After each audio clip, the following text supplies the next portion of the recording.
คำถาม จงอ่านคำพยาลุมนี้แล้วตอบคำถามหูปประสนหัวขวัญเจ้าราชานักปราชญ์แม่น้ำใหญ่หัวคำนำเสน้อยบวกหมูสั่งพากันตนลงห้วยหากินแดนต่อสั่งบกขึ้นโคกว้างหาสางคำแพงจงเขียนพยางค์ที่มีสระเปลี่ยนรูปจากคำพยางค์ให้ครบถ้วนแล้วเขียนกับรูปเดิม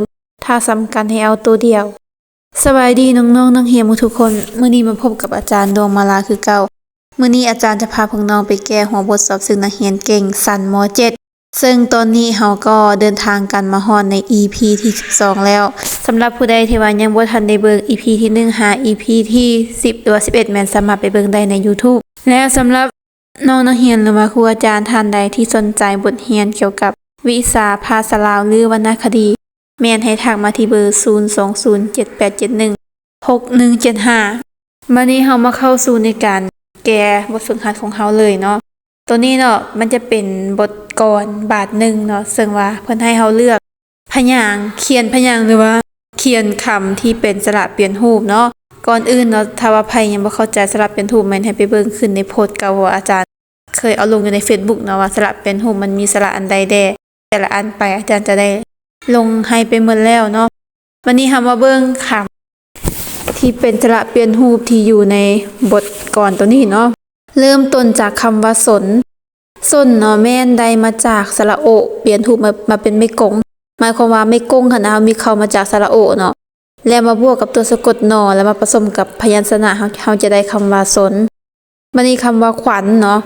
แม่นได้มาจากสระอะเปลี่ยนรูปมาเป็นไม่กันหมายความว่าไม่กันแม่นได้มาจากสระอะ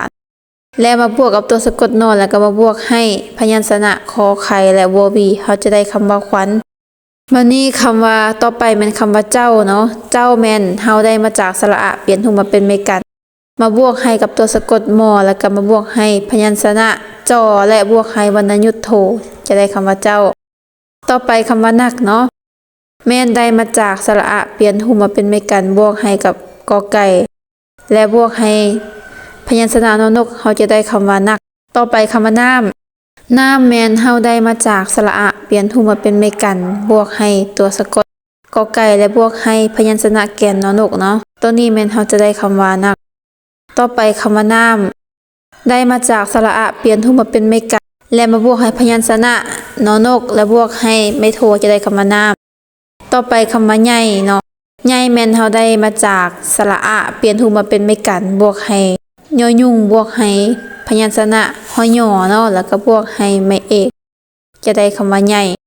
ต่อไปคำว่าขำได้มาจากสระอะเปลี่ยนรูปมาเป็นไม่กันบวกให้ตัวสะกดมอบวกให้พยัญชนะคอจะได้คำว่าขำต่อไปคำว่าน้อยเนาะแม่นเฮาได้มาจากสระอเปลี่ยนรูปมาเป็น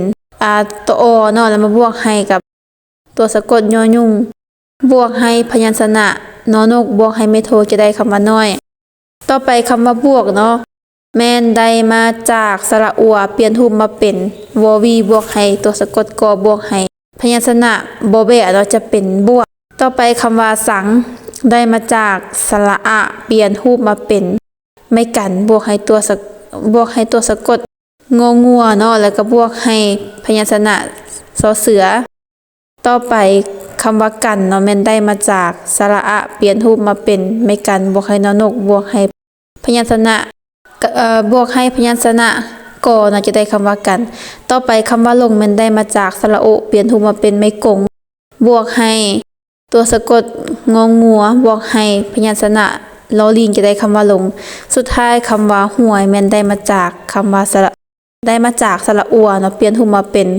วอวีบวกให้ตัวสะกดยอแล้วบวกให้ฮอหารเนาะแล้วก็บวกให้วรรณยุกต์โทจะได้คำว่าหวยนั่นก็เป็นการแก้ของบทสอบสิ่งนักเรียนเก่งชั้นม.7 ใน EP ที่12เนาะสำหรับผู้ใดที่ว่ามีอันใดอยากจะคอมเมนต์หรือว่าแลกเปลี่ยนอย่างแม่นสามารถแลกเปลี่ยนกันได้เด้อแล้วอย่าลืมกดไลค์กดแชร์คลิปโพสต์ของอาจารย์และอย่าลืมติดตามช่องของอาจารย์นำแล้วพบกันใหม่ในคลิปต่อไป